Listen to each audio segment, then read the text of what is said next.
Well, good afternoon, everybody. I want to thank you for taking some time for us today. We know your time is extremely valuable, so we certainly do appreciate you sharing some with us. My name is Brett Rock. I'm a product specialist and business development manager here with SBS Cyber Security.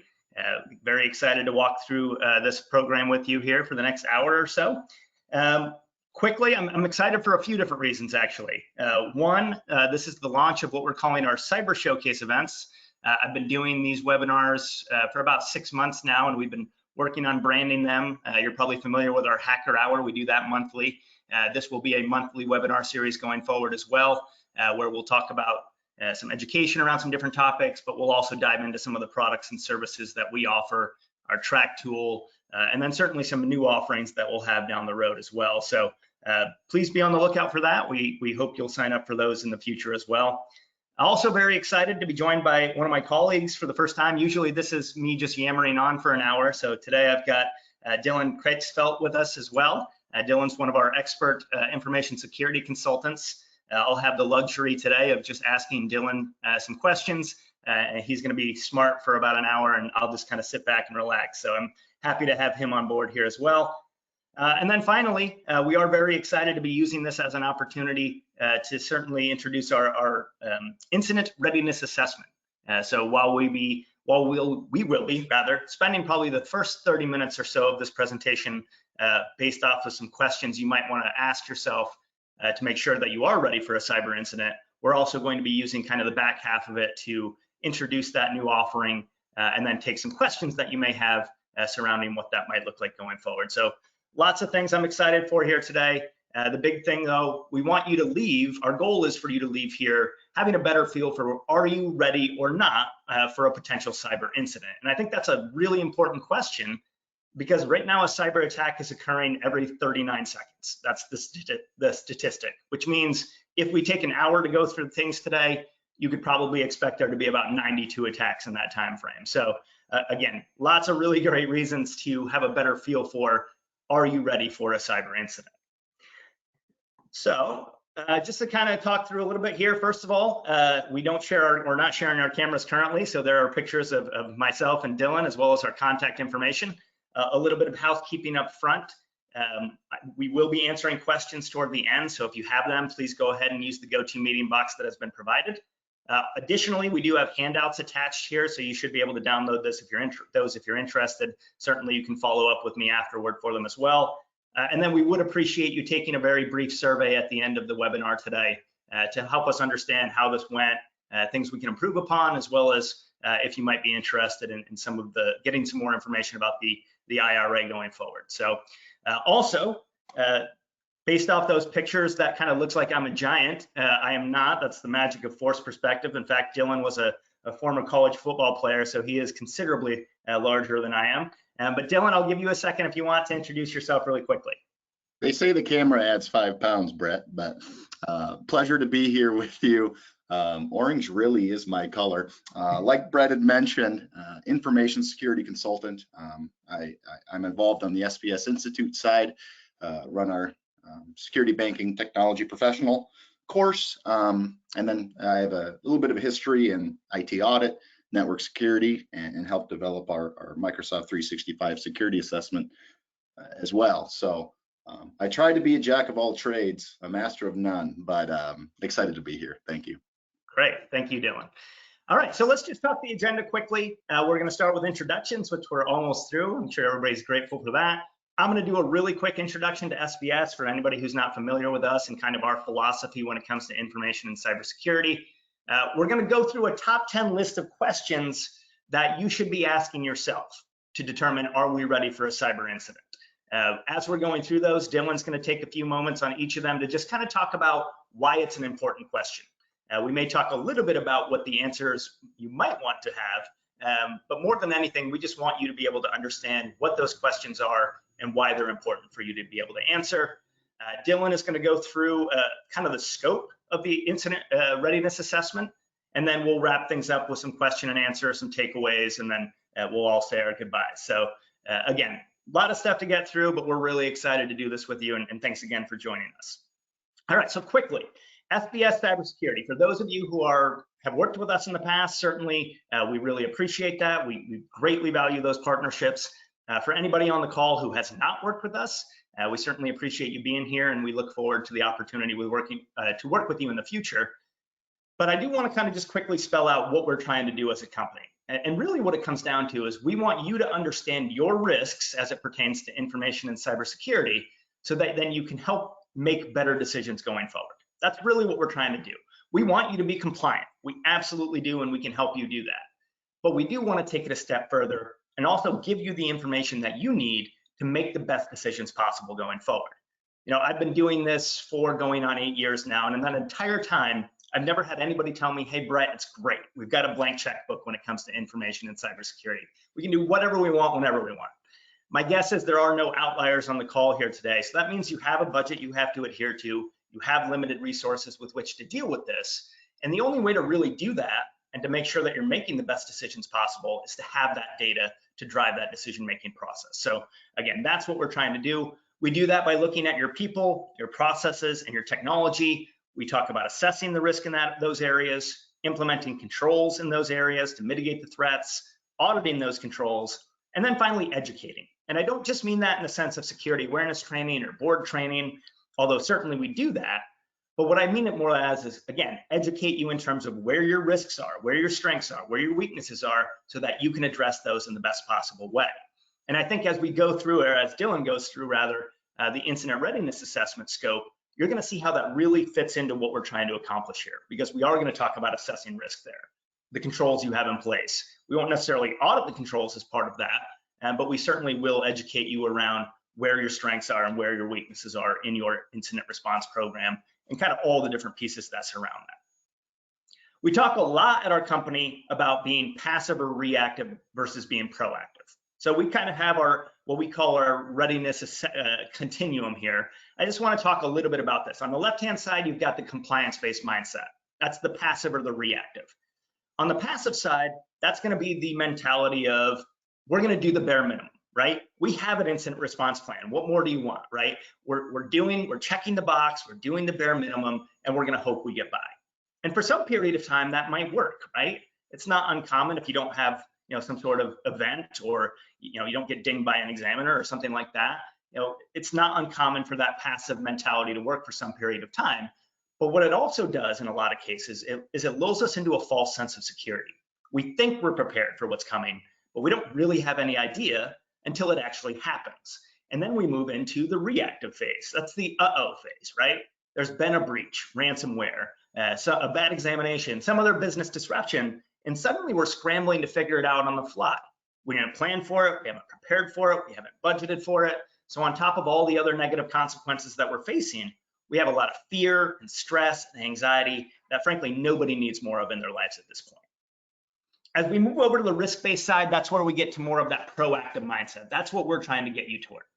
That in the proactive mindset, we are as prepared as we possibly can be, and if necessary, we're prepared to fail well. And that's really where the incident readiness assessment is going to come into play. I think you'll hear that as we're moving along, because that's what we're trying to get you to, right? We know we are as in good a shape as we possibly can be, but if something does happen, we're prepared to fail well. Being proactive means understanding that we can't just do this stuff for the sake of doing it. We have to do it because there's value in it. We have to do it because we can use it to drive better decision making and to get better going forward. We have to have a continuous improvement process in place. It can't just be something where we're staying static and kind of have an apathetic approach to information and cybersecurity. We have to be proactive. We have to get out in front of this stuff as much as we possibly can. So if you take draw a line right down the middle of this continuum, what we're trying to do through our auditing, consulting, education, products and services, everything that we talk about as a company, is really move organizations and institutions from that compliance-based mindset, the passive, the reactive approach to it, to having a more risk-based, more proactive approach to information and cybersecurity. So that's just a quick understanding, hopefully, of what we're trying to do here as a company. And I do think that will tie in really nicely to the rest of our discussion here today. All right, so let's get into the meat and potatoes. Are you ready for a cyber incident? And what we're going to do today is the top 10 questions you should be asking yourself to know whether or not you are ready, or to at least have a better feeling for where you are in terms of your readiness. So again, what we're going to do here, I'm going to read the question. I'm going to turn it over to my smarter counterpart here, Dylan. He's going to talk a little bit about why the question is important to be able to answer. He might talk a little bit about some of the recommendations we have as a company for what the answer should be. But again, these are things that hopefully get you thinking in terms of how ready you are. All right, so question number 1. Do you have an incident response plan?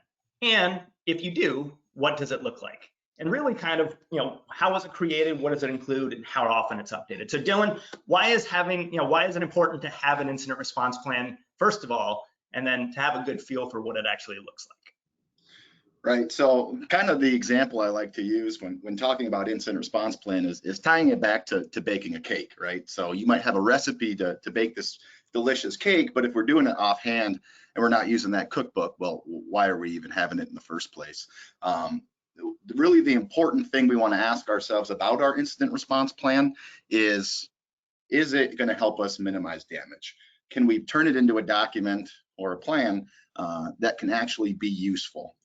Another important thing before getting into the contents of it is if that IT professional at your organization, let's say it's a 1-person shop or a 2-person shop, could someone without really in-depth IT knowledge take that thing and begin to work on an incident? How well are we describing a lot of the steps coinciding in there? A good incident response plan is going to have roles and responsibilities clearly defined, and so if and when that fateful day comes, we're not arguing over what role specific people are taking in terms of notifying customers, reaching out to vendors, unlocking accounts. All of that is clearly defined in the preset. Other things to consider is contact information, right? If we have to work quick with a managed service provider, is that information readily available?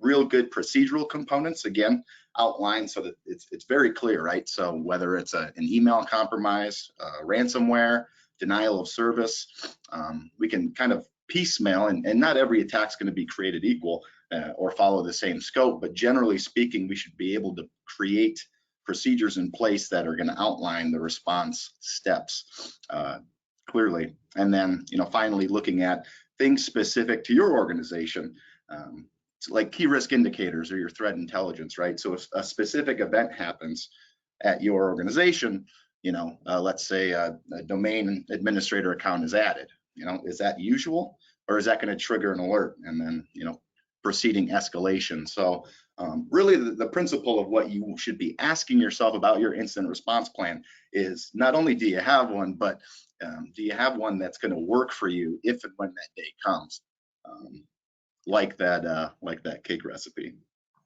Yeah, and I think a really interesting statistic is I've read that more than 77% of organizations just don't have one.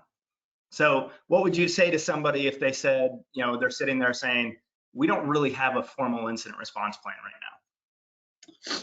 Well, you should get one. The time really is of the essence. If there's one really critical takeaway, it's that we've seen 2 different avenues, and the more recent avenue I've seen more is more of a crash and burn perspective from attacks. Not so much of sitting in networks waiting for backups to expire so often. A lot of it's so much as get into the network, do as much as you can, as quick as you can, maybe in the dead of night, and get out. And so when it comes to time, if you have to take that extra 10 minutes to find a phone number or figure out what we want to do first, if all of that isn't clearly identified from the first, you're going to be a step behind in mitigating the potential damages involved. Absolutely. All right. Question number 2, and I think this kind of follows up nicely with what you just mentioned. So how would you be notified if a malicious activity is occurring, right? So which systems provide alerts, who gets them, who are your first responders? So when we're talking about, those malicious activities occurring and how quickly we want to be notified, kind of what are we looking for in that question? Yeah, so there's really 2 parts. Part 1 is who is getting notified, and how, I guess, but who's getting notified? Is there one individual, one point of failure, so to speak, at your organization where if the firewall or the antivirus or the SIEM sensors start start tickling, and that, you know, IT professional is asleep or on vacation or just out of the office and can't get in for, you know, 3 hours or whatever the case is there backup and redundancy built in to those notification triggers? And then also, what is triggering, right? So what and how and where, you know, all the things. Thinking about that from a perspective, is our firewall going to trigger when it sees specific alerting? Where are those alerts going to? If we have an email compromise, for example, and those, you know, alerts are getting deleted or, you know, automatically forwarded, whatever the case is there a plan B built into that notification? Is there a call tree set up? So who and building in redundancy for who's getting notified is important, but also understanding what is all going to be alerting it and where is that going. If email's down, what's our redundancy? Is our antivirus going to alert anytime it sees something funky? One of the scariest questions you can answer, you know, when you get asked some of these questions is, I think our vendor would take care of it, or I think this software would work, but not having a definitive answer to that. Yeah, so you guys are gonna find out pretty quickly here, if you haven't already, that I'm a big statistics nerd. I like to find them and kind of share them. I know, Dylan, you talked a little bit about kind of the smash and grab approach, but in 2022, IBM's survey said it took about an average 277 days to identify and contain a breach. To me, that seems like an awfully long time. And then another kind of interesting one was the average savings of containing a breach before the 200-day mark was a little over $1.1 million. So again, I imagine it kind of matters how quickly we're going to get these alerts when we do have some sort of breach. Yeah, there's you have your outliers. You know, there's some of those cases that maybe it took them 7 years and they're kind of inflating the stats. But you know, even, you know, I think I saw a stat somewhere around $200 per record stolen is kind of the average from a response perspective. And so, you know, you think about some of the things you got to do when you follow up. If you have insurance, great, they're going to eat some of that cost, but you have your deductible. You might have to look into, you know, things along the lines of credit monitoring and, you know, cleanup. You know, there's a lot of associated costs that come with ransomware or other, you know, data exfiltration scenarios.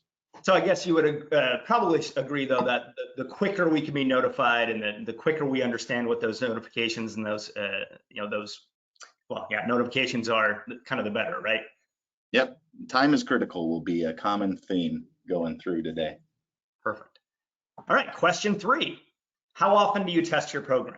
So, you know, what types of tests, who's involved, what do we do with the results? Kind of talk to us a little bit about why it's important to test.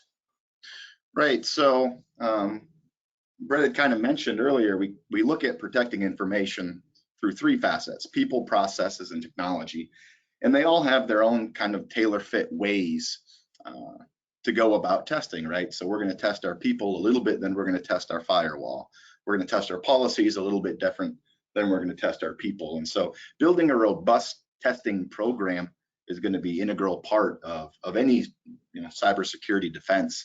And if you look at that from a risk-based lens and where most of your risk may reside, right? So, you know, I don't have a specific stat for you, but no one's getting attacked more in any specific way than phishing.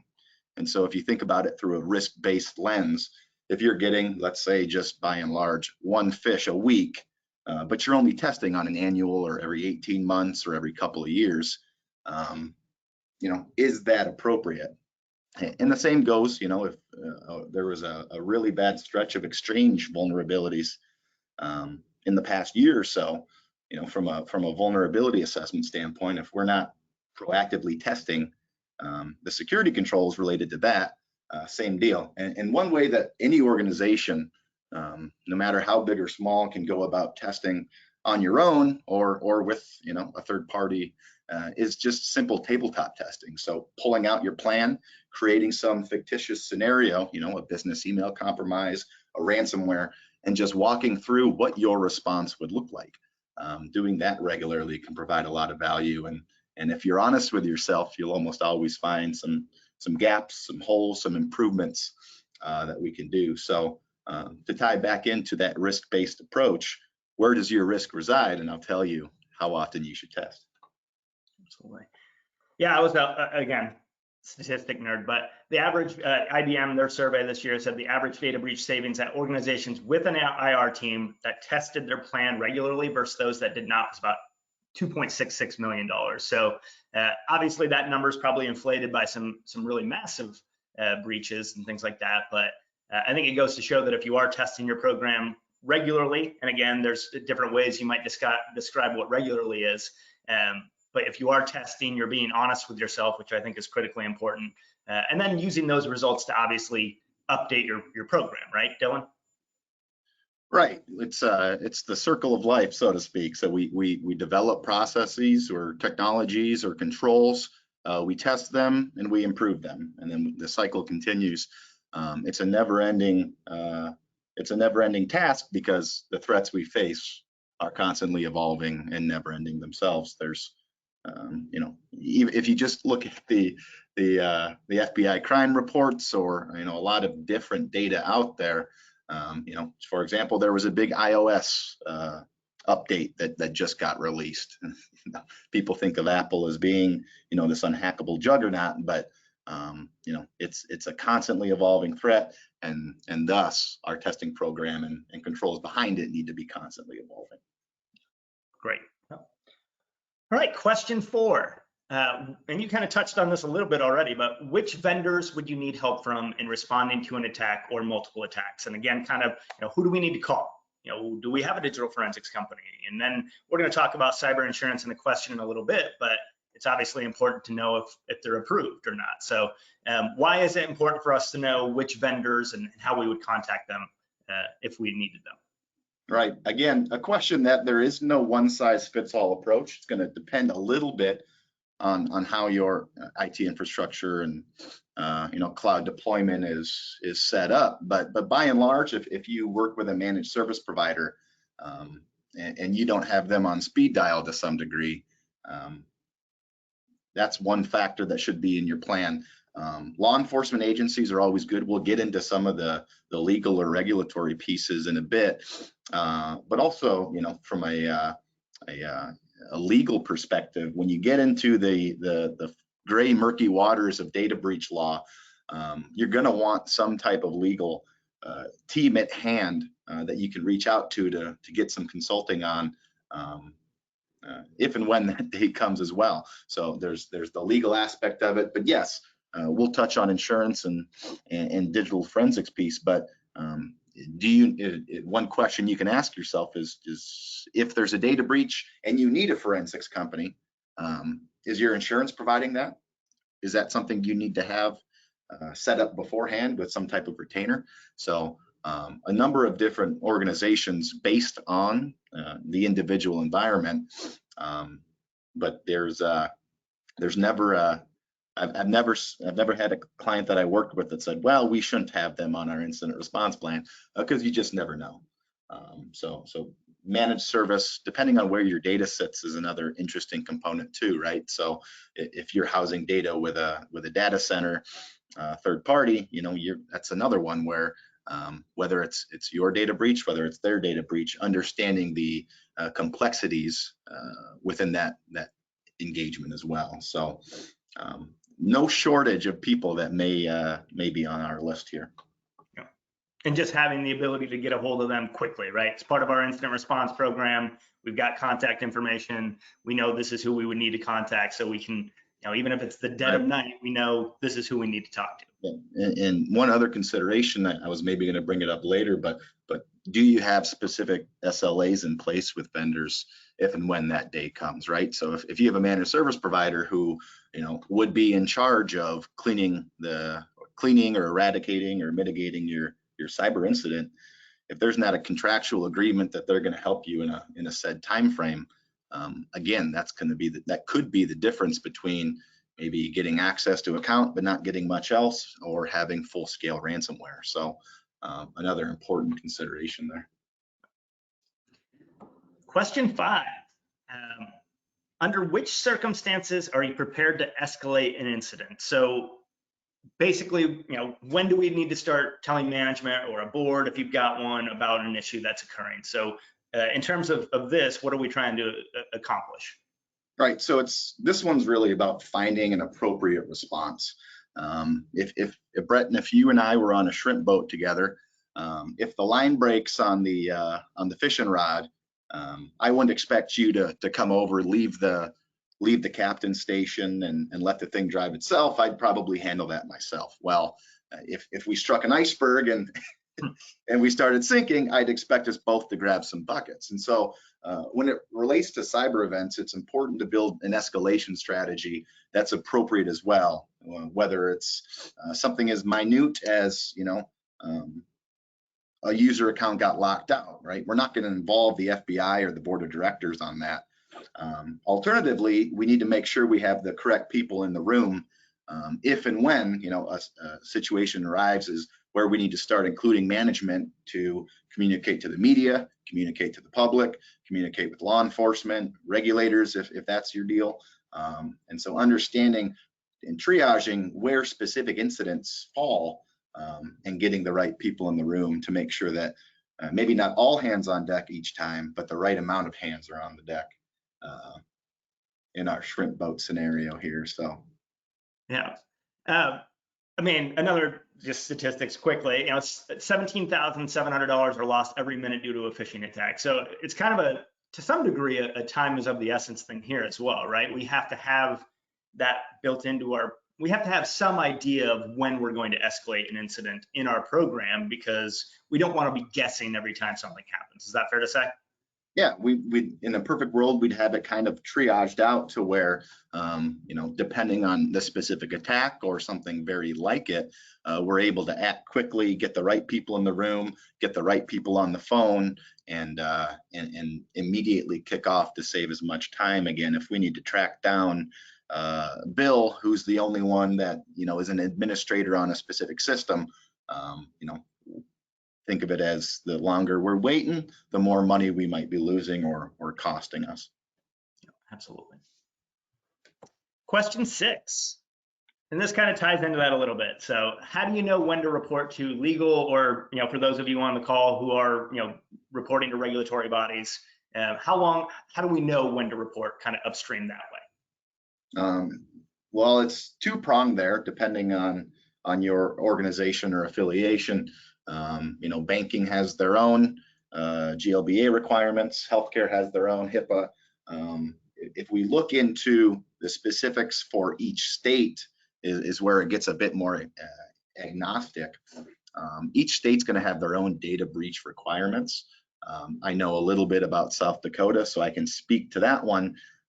Customer notification is kind of at the heart of understanding that. So one thing that you can ask yourself, whether it's in your plan or would you know how to do it, is if you had an incident, would you have a plan for communicating that to customers? Would you know what all information you needed included in that notification? Would you know how long you had to notify those customers? Same deal. South Dakota, for example, the language is must be without reasonable delay, which is basically words for saying do it when you know, maybe don't interrupt their investigation. But understanding some of that real legal terminology gets into, again, the importance of deploying a lawyer. I won't pretend to have my law degree. I did take a criminal justice class once upon a time, but I won't speak for the lawyers out there. But understanding these are questions that may be asked of you and should be included to some degree within your plan.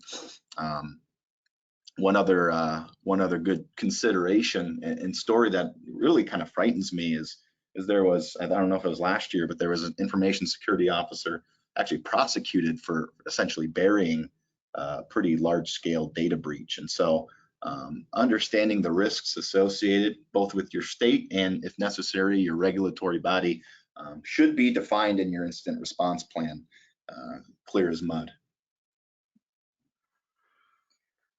Question 7. This one's kind of always scary to me. Are you familiar with your cyber insurance policy? So kind of what is covered, what's not, what do we need to be doing to make sure we are covered? I'm actually going to pull the stats out early on this one because I think these are pretty astonishing. In 2022, only 19% of organizations had coverage for cyber events beyond $600,000. The average data breach cost in the United States in 2022 was $9.44 million. So a bit of a gap there. And then in all, 27% of data breach claims in 2022 had some exclusion written into the policy that did prevent a full payout. So again, it's obviously very important to know what's in your policy. But Dylan, I'll let you take it from there. I'm sorry to steal any thunder on that one. Well, picking up the ashes there, it's a really tough question. And again, something that if you haven't in the past had, a legal professional look at your cyber policy, it's a really important question for both your inclusions and your exclusions. What is all included in our policy? Is this going to include all the specific attacks that we'd expect to see? Exclusions have grown. We've seen more and more exclusions and more policies, things that are a little bit monotonous, like acts of war. Well, if Ukraine and Russia are in war and we get breached from an individual in Russia, is that included? Another one is there's a lot of language around what's my legal word I'm looking for here?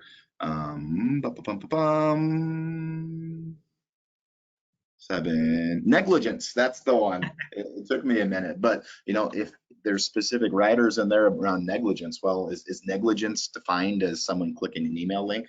And so there's a level of complexity that goes with our insurance. We want to make sure and ask questions when we're going through this with our provider. If insurance is up, this is a great time to ask those questions. Ask your legal expert if needed, but also from a coverage perspective. Again, there's no one size fits all. It's like, well, everyone should have 2 million in coverage. Well, that's not exactly how it works. Every organization is going to be a bit more unique, but if you kind of factor in, size, complexity, how many customers, how much data you have, there will be a comfortable area that you can kind of arrive at. And we can help a little bit with that, but you should be certainly looking into inclusions, exclusions, and is our policy adequate? And I think you touched on one of the really big, it seems to be one of the big ones that causes a policy not to pay out in full, which is, you get a data breach, you call the first, you look in the phone book, you call the first digital forensics company you find, and they're not in your insurance plan. That seems to be one that trips people up. Is that fair? Yeah, by and large, and there's actually a lot of new cyber providers that I really can't speak to. Historically, most insurance providers will have preferred vendors that they work with. They might get you a couple of different options for quotes. But then again, an important conundrum with that is understanding the SLA related language around that too. How quickly is your insurance provider, if they're providing forensics, getting someone on site? Because again, the longer it persists, the more money, the more data we're going to end up losing. So a lot of important questions around cyber insurance. It's going to vary specific to each organization and really insurance provider. But hopefully some of these questions can kind of arm you with the questions to ask. Yeah, I feel like we've done full hour-long webinars on cyber insurance, so it's hard to knock out all of the questions and answers that you might want to consider in 2 or 3 minutes here. But also one that I'd be interested in your take on is there does seem to be some element of what are you doing to kind of prepare yourself, right? Are we doing IT risk assessments? Are we do we have an incident response program? Are those things that you see when you talk about this as well? Yeah, certainly.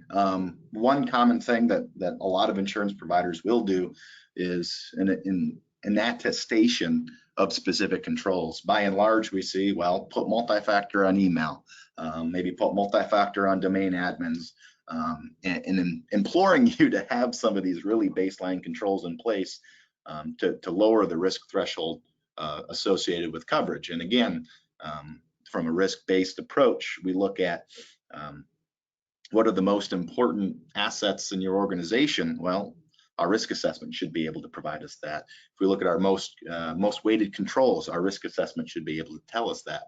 And so having good policy, good procedure, good risk management can kind of serve as the backbone for deploying a lot of these important controls and hoping that you'll never have to pay the deductible on that cyber policy. Absolutely. All right, question 8. Do you have the right technology in place, and is it working correctly? And I think, Dylan, this is one you sent me as a note. How would you possibly know if it wasn't working correctly? So I'll let you take it away on those. Right. So I alluded to it a little bit before, but a scary answer again is, well, I think our vendor would do that, or I think we're doing egress filtering on our firewall, or I think we get notified anytime that an EXE gets installed on a local machine. Those types of things where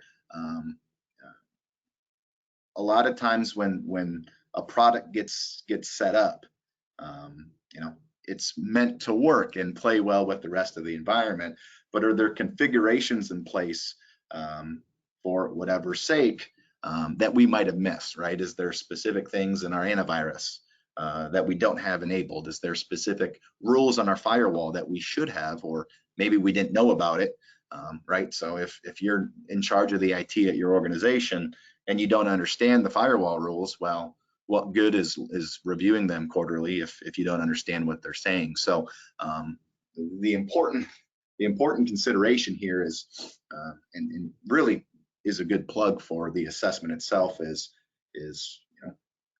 our antivirus, or is our products, or are our services, or are our vendors for that matter pulling their weight? And if they're not, how would we know?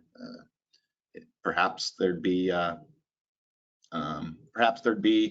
some of these assessments and IT general controls might catch a penetration test or an internal vulnerability assessment. There might be, in some cases, configuration pieces that some of those are able to provide. But if it's a simple, something as simple as a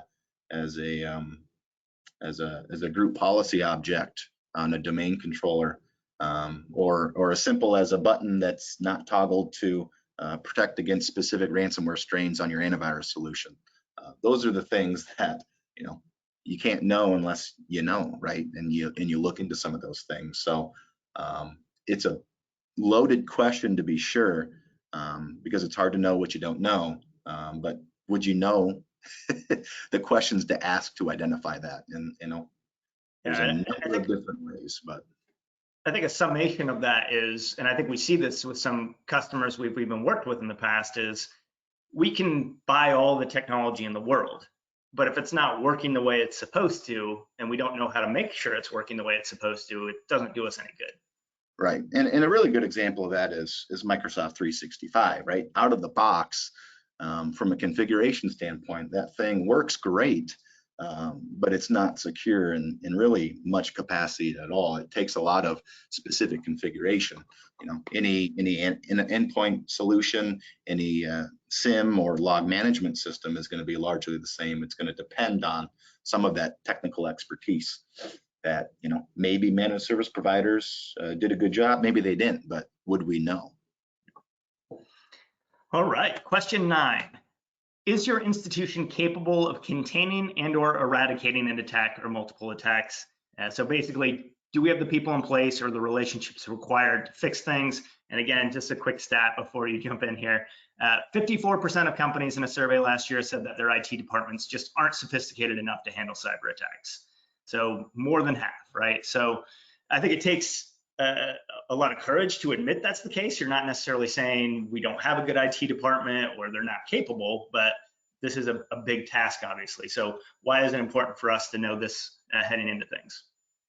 Right. So, it takes a good level of being honest with yourself, right? If you're managing a firewall and you're not, an expert on a lot of the things you're working on or looking at, it's going to complicate things. And so understanding specifically, who's in charge of specific systems or specific areas of that network. You look at, looking at additional resources. Managed service providers are so rampant, and there's so many of them out of the need because there's specific pieces that we need to outsource. And so when looking at a conglomeration of all the things that might go into a cyber attack, from email security, getting into compromising a domain controller, to running specific ransomware, that's touching a whole bunch of systems in a lot of different ways. And so, is there tripwires in place, notification pieces? Is our next gen antivirus going to work in a way that's going to sandbox that and mitigate that? Do we have additional outbound rules in place that's going to limit the data exposure, like data loss prevention? And so there's just so many pieces within a cyber attack, and then just managing a specific network is that we kind of have to be honest with ourselves. If there's areas of weakness or ways that we can compensate through third parties or otherwise, identifying those and being upfront with them is going to be the way to go. And I don't see this quite as much anymore, but in the last 5 years or so, I remember a lot of the time it was, oh, John likes computers, we'll put him in charge of the IT side of things, right? So it's just kind of, you use the word honesty, and I think that's the most important thing here, right? We have to be honest with ourselves when we're answering these questions, including this one, to say, if this happened, could we handle it? And the other piece of it is giving yourself a fighting chance, right? If we're only backing up data for 24 hours, you're not giving yourself much of a chance. And so understanding those shortfalls and being able to identify them and actively work to improve them is a really important factor there. All right, question number 10. This is an easy one. Dylan gets a second off to start prepping for his scoping. How comfortable are you, the audience, with the answers to these questions? So as you go through all of these, and we will have handouts, or they are attached, so you will be able to go through these on your own. How comfortable are you? And I am going to give everybody, I don't do this a lot, so bear with me, but I am going to just throw up a poll really quickly. We'll give everybody 15, 20 seconds to answer it. So how comfortable are you with your answers? Very, somewhat, or not comfortable at all?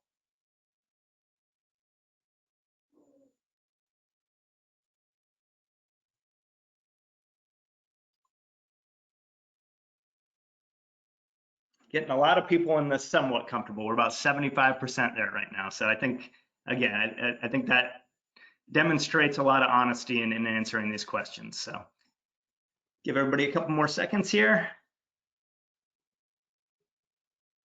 All right. Well, thank you for doing that. Maybe not too many nihilists, I hope. No, we only had very few in that category, so I think we're in good shape. All right. So again, those were kind of just some questions you might want to ask yourself moving forward. With that said, I'm actually going to turn it over to Dylan. He's going to introduce the Incident Readiness Assessment, which again is a brand new product offering from SBS. It's something we're very excited about. We think it's really unique in the industry, and I think you'll see how that plays really nicely with a lot of the questions we just talked about. So all yours, Dylan.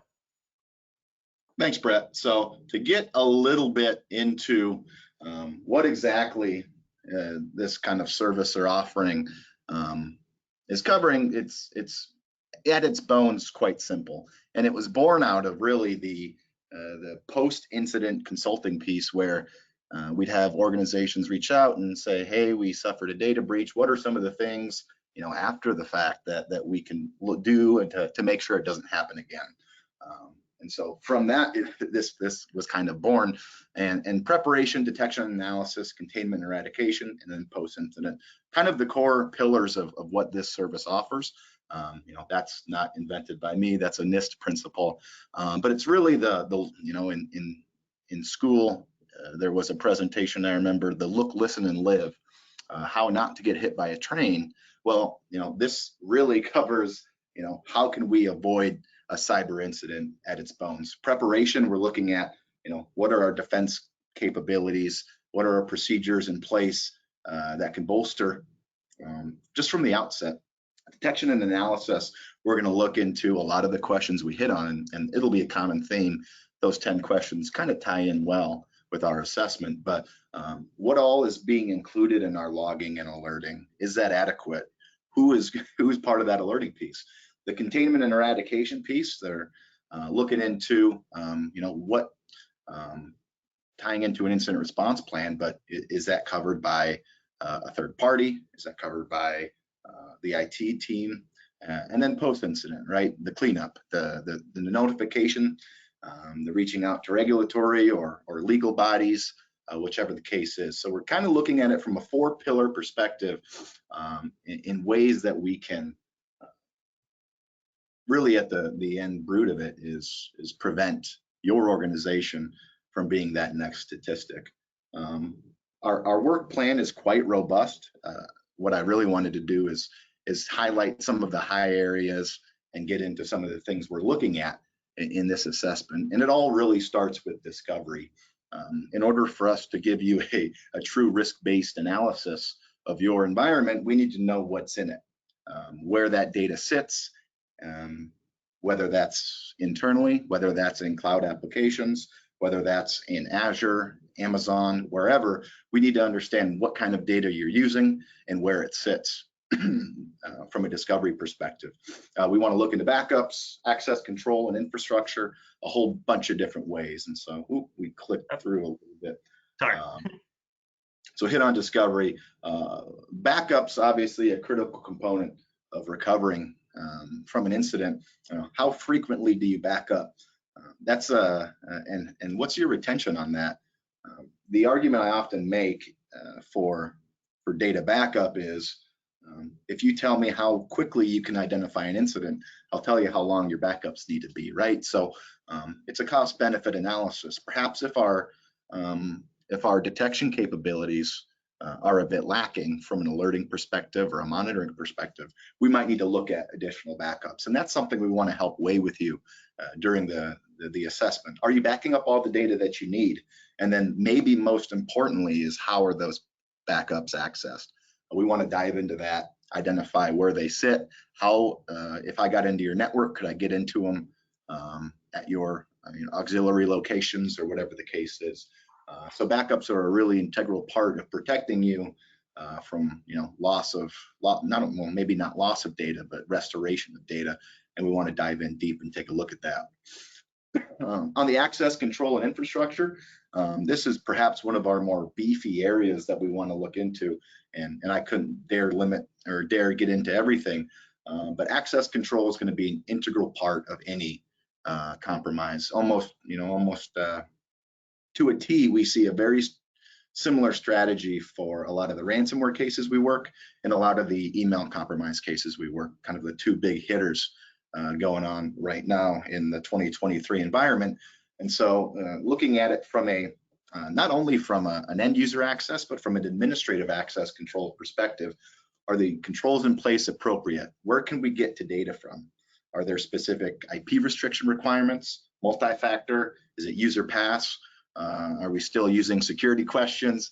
Looking at appropriate access management and configuration, and then looking at from the infrastructure side of it, doing kind of a bare bones dive into Active Directory or Azure, however you're authenticating, looking at specific, firewall and other tool reviews to look at the bones of some of your systems and identify potential gaps or improvements.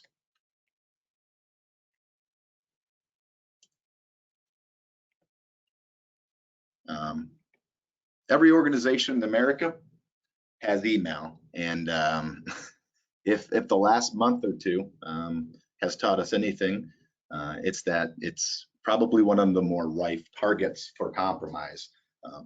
In 2023, is multi-factor alone adequate?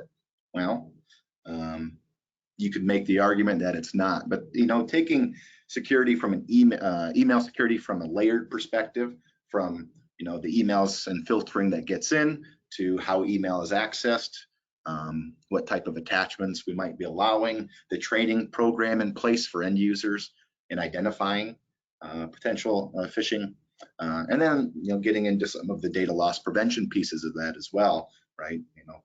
It might be a bit of a culture shock to re-educate your user base that, hey, we need to encrypt sensitive information when we send it. Or I don't want users to be able to send social security numbers to external parties, and so there's a number of layered security controls that we're going to identify and help protect not only from attackers getting into email, but also from maybe accidentally sending to the wrong email address, to a number of different approaches related to email. So it's another big area that we focus on in our assessment. We hit on a lot of the questions that we want to ask from who, how, and when, and where we get alerted, but also looking at maybe helping you identify specific key risk indicators or indicators of compromise that you can kind of include into your organization as well. Some of the ransomware cases that I've gotten the chance to work on in the past had a very similar structure in terms of what the attackers are trying to do when they get in, and so much of it's automated. You know, we saw one case where, you know, it might only be a matter of a couple of hours before attackers are able to get in and then exploit and get data out. So we want to look at your endpoints. We want to look at your configurations from alerting, building in redundancies, and then help you harden and create policies that are going to help you trigger when some of those high risk areas thing, right? So if we're not adding domain administrators on a regular basis, why not get notified when a new domain administrator gets created? You know, that's just you know, a drop in the pan of an example of some of the things we want to look at from a monitoring and alerting perspective. And then of course we want to dive into your specific response procedures and how to use it effectively. Again, bleeding back to my first point that I made, how can we actually derive value from it? If we have a business continuity plan and we have a tornado that hits and we aren't using the business continuity portion of the, you know, if we have a plan in place for the tornado but we don't use it, well, what the heck is the thing there for anyways? So how can we build an incident response plan that you can derive value from and actually use when that day comes? You know, escalation, key risk indicators, contact information, a bunch of different things that we want to take a look at your specific plan and identify how we can strengthen it, improve it, and harden it. So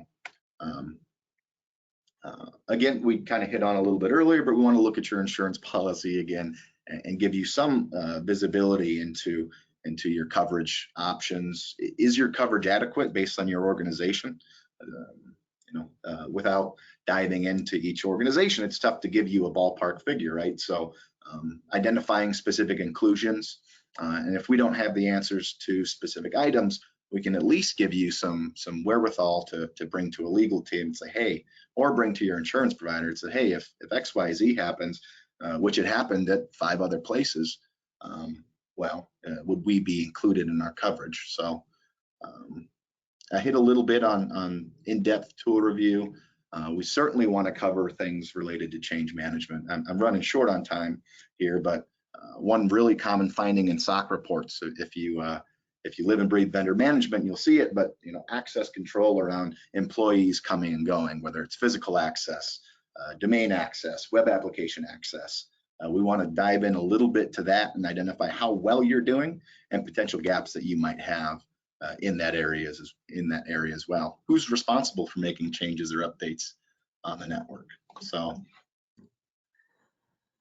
it's obviously a pretty comprehensive scope. I know you glossed over it because you thought we were running low on time. I think we're still pretty decent. So I do want to just kind of, Dylan, I think one real critical component of the incident or readiness assessment is going to be that in-depth tool review. Because again, I think that's the expertise that sometimes people don't feel like they have. So do you want to just talk quickly about kind of what's in that in-depth tool review?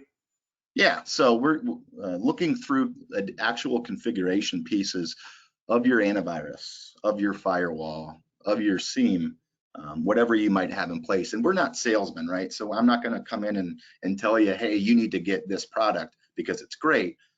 We understand the budgetary constraints. So looking at, well, is it implemented in a way that's safe and secure? Is it doing what it's supposed to and what we want it to,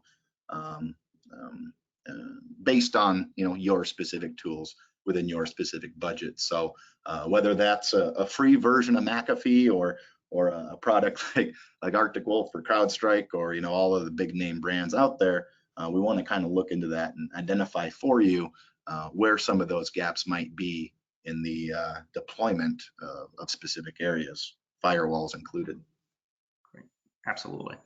Okay, well, we've got a few minutes left for some question and answers. I'm going to pull from the audience if they've got any here in a second, but I do want to, one that I think will come up, Dylan, because we do have a number of financial institutions on the call.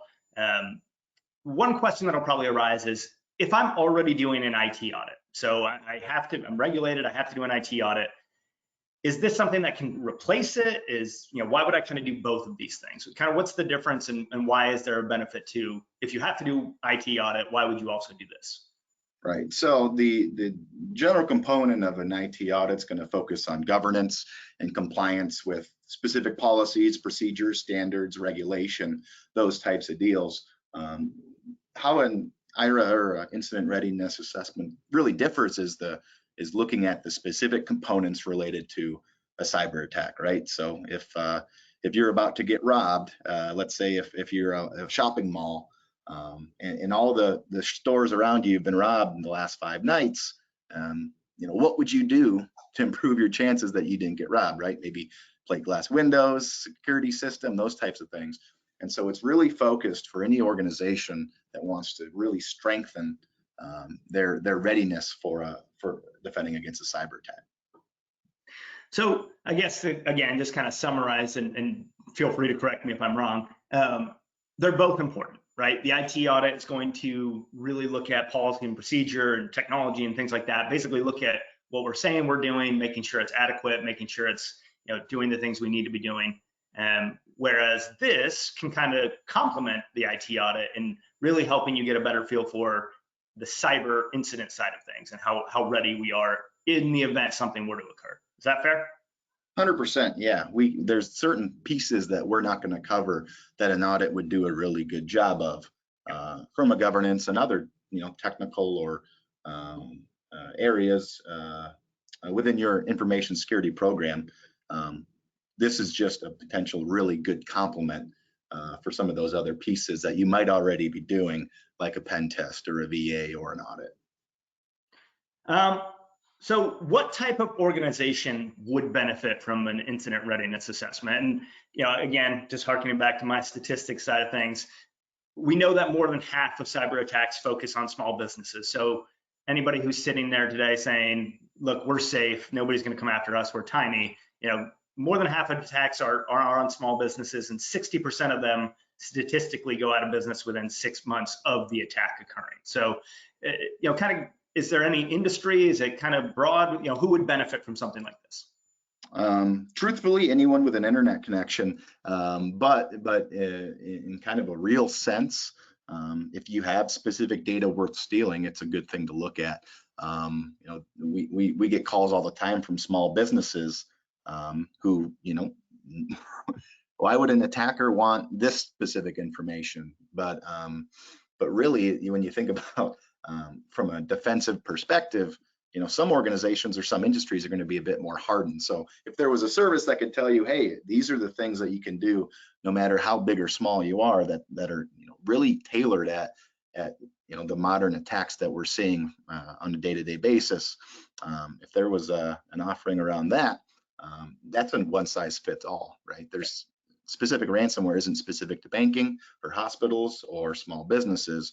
It's specific to devices and data. So here's a question from the audience. Do you see insurance companies shying away from cyber insurance because it's so tough to manage and the payouts are potentially so high? What we have seen, I work with not a terribly high amount of accounts, but the accounts that I have seen, we've seen specific providers move away from smaller organizations just because they have the opinion or what have you that the risk isn't worth the wait, so to speak. And so we've seen a lot of smaller insurance providers pop up to bridge some of that gap, or subsidiaries and things of that nature. And so we have seen a reluctance in specific industries or for specific organizations, smaller primarily, that struggle a little bit with finding coverage. So we've only got probably time for one more question. I am going to, Dylan and I will follow up with anybody that has entered one that we haven't gotten to yet. So please don't feel left out. We will make sure that your question gets answered. The last one I've got here is regarding ransomware and isolating. Is it best practice to disconnect all users and machines? That's a bit of a loaded question. It would depend on the type of ransomware. what the specific incident called for. And then also a factor in is the retention from a data perspective. If you shut down a machine, you're going to lose specific information potentially in the RAM that's gonna be lost that would otherwise be from a forensic standpoint, some of the important data to recover from that. So while network segmentation is actually another thing that's included in the scope of our assessment, and what is segmented, what can be, what additional controls you can look at, getting the specific pieces off the network during active ransomware, unplugging the network component of that is certainly a capable tool in the tool belt. Sometimes that's not an option, right? If a managed service provider needs to get in to mitigate that, and they're not sitting in the organization office, how are you going to get that connection done? So it's a really nuanced approach, and it depends a lot on specific circumstances. But again, right, is that something we put into our incident response plan right away, get it off the network? It depends. But yeah, certainly something we could look at in an assessment like this. So, well, Dylan, I want to thank you so much for being with us today. Obviously, you are a fountain of knowledge, and I certainly appreciate you partnering up with me on this. We're at the top of the hour mark. I want to thank everybody for joining us. As I mentioned, there are handouts attached. I think you can download them in the handout section there.